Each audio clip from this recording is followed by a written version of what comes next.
አሁንም አቤል አቡና እንዲፈታ የሚል መልእክት ለማስተላለፍ ነው። በተለይ ማሳሰር የወንጌል ባህሪ አይደለም።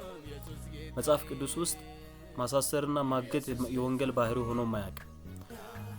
በብሉይ ኪዳንም ነቢያት ሲሰደዱ ነበር። በአዲስ ኪዳንም ሐዋርያት ሲሰደዱ ነበር፣ ሲደበደቡ ነበር፣ ሲታሰሩ ነበር። ሙሉ የመጽሐፍ ቅዱስ አገልጋዮችም ይሁን ተከታዮቻቸው ሲሰደዱ ወይም ሲታሰሩ ወይም ሲደበደቡ ወይም ሲሰደዱ ይሄ መከራ ሲደርስባቸው ነው የምናየው እንጂ አሁን እንደምናየው እርስ በርስ ሲካሰሱ አንዱ አንዱን ሲያሳስር አይተናናቅ።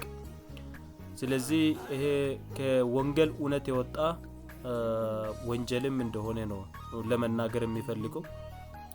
ሁለተኛ ውሸት የሚሰራ ሰው እንዴት ማጋለጥ ይቻላል?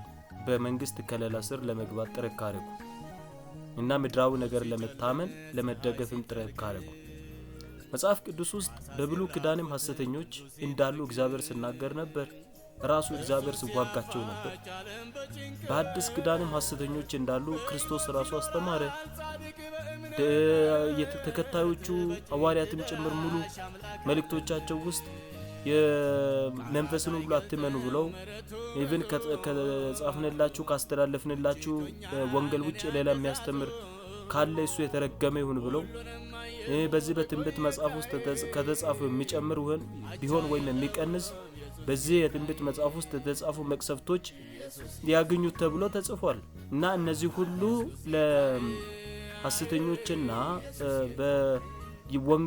የወንጌል ጠላቶች ነው ለሚንቀሳቀሱት የተጻፈ ግልጽ መልእክት ነው። ስለዚህ እነዚህ ሰዎች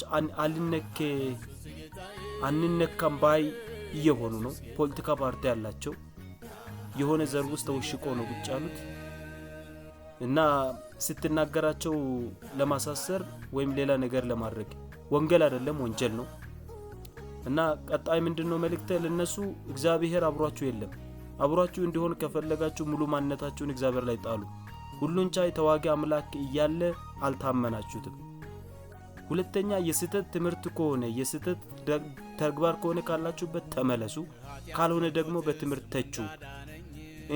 አባቶች አሉ፣ እነርሱን ችግር በፈጠረ ራሱ ለመፍትሄ ተጠቀሙ እንጂ እንዲህ አይነት ለወንጌል እንቅፋት የሚሆን ነገር አታድርጉ ለማለት ነው። አቤል አቡናን እንዲፈታ አሁንም ጥሪ እናቀርባለን። እግዚአብሔር ባለበት አብሮ ይሁን። እዛ የምትሄዱም ጠይቁት። መልካም ጊዜ። ተባረኩ።